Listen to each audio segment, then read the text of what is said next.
What's up guys? Welcome back to yet another video. Today we're going to talk about Jaclyn Hill, Gabby Hannah, and Charli Demilio. It's a mess, so let's get into it. Exposed. You're exposed. You're exposed. You are exposed. Exposed. You are exposed, sir. I'm going to expose you. Expose you. Oh my god, expose you. So let's start off with Charli Demilio. A few days ago now, Charli spoke out about the hate that she gets online and said it's making her not even want to post on TikTok anymore. A lot of fans of Charli have noticed she's been posting less and less on TikTok compared to when she first started, and when she does post, it's normally like a sponsored post or a video promoting her Dunkin' Donuts drink. If you take one look at Charli's comment section, it's filled with people telling her that she's lost her hype or doesn't get as many likes as she used to. A lot of people are starting to feel like Charli is just gonna end up quitting TikTok completely because the hate she gets is so overwhelming. Well, Charli ended up addressing that rumor on her podcast with Dixie called Two Chicks. Charli just so happened to be alone for this episode, so I feel like that really gave her the chance to open up and talk more about herself. Charli says it feels extremely difficult to continue posting on a platform where it feels like the people who are watching your videos don't actually like you. She said a lot of the feedback she gets under her videos are really negative, so it's difficult to just deal with it and continue on posting. It's extremely difficult to continue posting on a platform where the people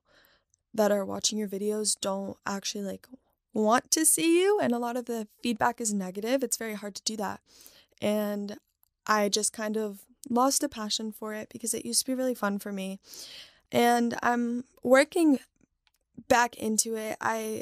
The videos that I made with the Orbeez are like the videos that I enjoy making, but it's also hard when everyone's ready to jump and criticize at the second something is taken the wrong way or words are mixed up, and I just that's why I don't speak as much besides on the podcast, because it's scary. I feel like every time I speak, everyone tells me I have no personality, or I'm boring, or uninteresting, or I'm stupid. So it's like, what do you want me to do? Continue making content when everyone's telling me no, this isn't good. Honestly, I think this is really sad. Sure, people can say there's a lot of things you could criticize her for, but the truth is most of those things you should actually be criticizing her parents for. The hate comments she gets on TikTok aren't even about the serious stuff like doing collabs during a pandemic and traveling. They're all about dumb stuff like losing the hype and Addison Rae being more popular, her selling out, or her not being the same. Any person, no matter what age, would see those comments and be a little bit hurt by it. Luckily, it seems like she still has some fans that have her back. One person wrote, "She isn't losing her hype. Y'all just hate on her for every single little thing she does. So no, she's not losing hype."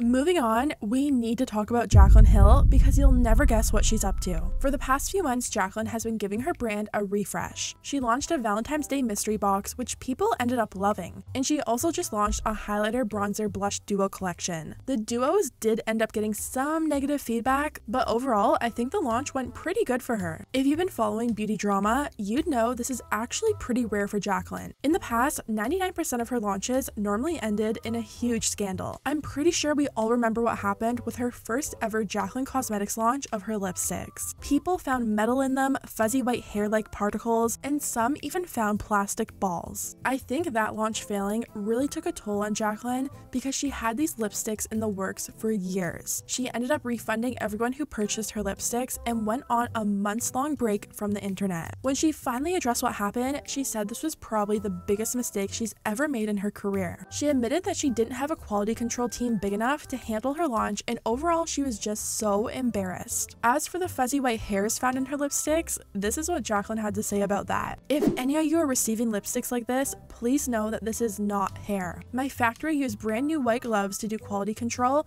and they shed all over my product. We switched to rubber gloves 2 days ago and will make sure this never happens again." So it's safe to say that launch was a mess, but it's been nearly 2 years since Lipstick Gate, and at this point, people just assumed Jaclyn would never even dare to attempt to sell lipsticks ever again. Well, last night Jaclyn announced that she's launching a new lipstick collection. A lot of people say that when one door closes, another one opens. And I disagree, because sometimes you have to break that door down. This is the most anticipated, exciting, and nerve-wracking thing I think I've ever done, because I'm coming out with lip products. This collection is so much more than makeup. I have realized that with everything that I have been given in life, how important it is for me to be a role model to so many different people. To young girls out there who are different, who don't fit in, who are bullied, who have a big dream and feel like no one encourages them, you can be whatever you want to be. Even if a million people tell you no, it doesn't matter.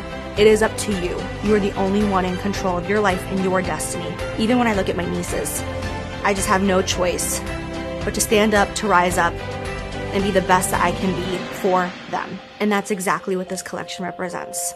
So I say, own your mistakes, own who you are, and be outspoken.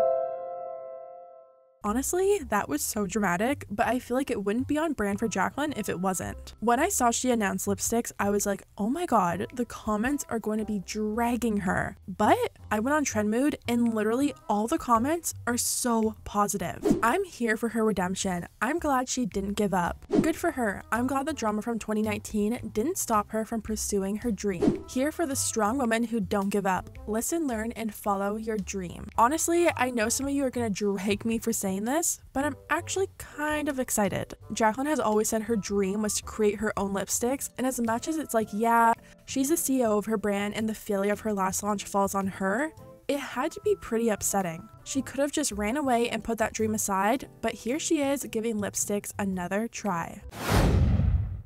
Finally, we have to talk about Gabby Hannah. Last night, Gabby Hannah put out a tweet pretty much comparing what happened to Britney Spears to how influencers get canceled because of cancel culture. She tweeted, "What happened to Britney Spears was 2007's version of cancel culture.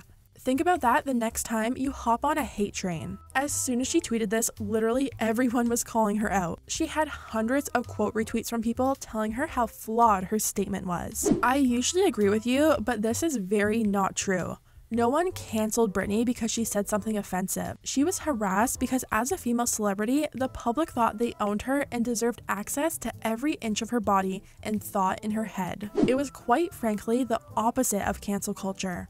We literally wouldn't leave the poor woman alone or let her have a moment to herself. No one was asking her to go away. We were demanding more and more and more access to her. Except Britney didn't do anything. She didn't offend anyone or hurt anyone. She dressed how she wanted, partied, and was probably dealing with depression and didn't have one person to trust who would help her. A lot of people felt like this was just Gabby Hannah trying to compare herself to Britney Spears and thought it was pretty tacky that she was trying to make the situation about herself. She literally thinks she's a victim in everything. Even Daniel Prada, who used to work with Gabby Hannah on the set of Escape the Night, tweeted out, "Some Twitter accounts should keep it entirely in the drafts. The delusion is real." After getting a ton of backlash, Gabby tried to explain herself, writing, "It's the way they attacked her for all of her human mistakes and choices. In case y'all forgot, they were saying that she was a terrible mother and terrible role model. They tried to cancel her as a pop star and mother because they didn't like her life choices, then proceeded to bully her for years. Ultimately, that didn't help her case and she ended up deleting all of her tweets trying to prove her point." I don't know, I can kind of see where she was trying to go with that tweet, but ultimately, you can't compare YouTube influencers getting canceled to what happened and what's still happening with Britney. Anyways guys, let me know what you think about everything down below. If you liked the video, hit the thumbs up button because it really does help my channel, and I'll see you next time.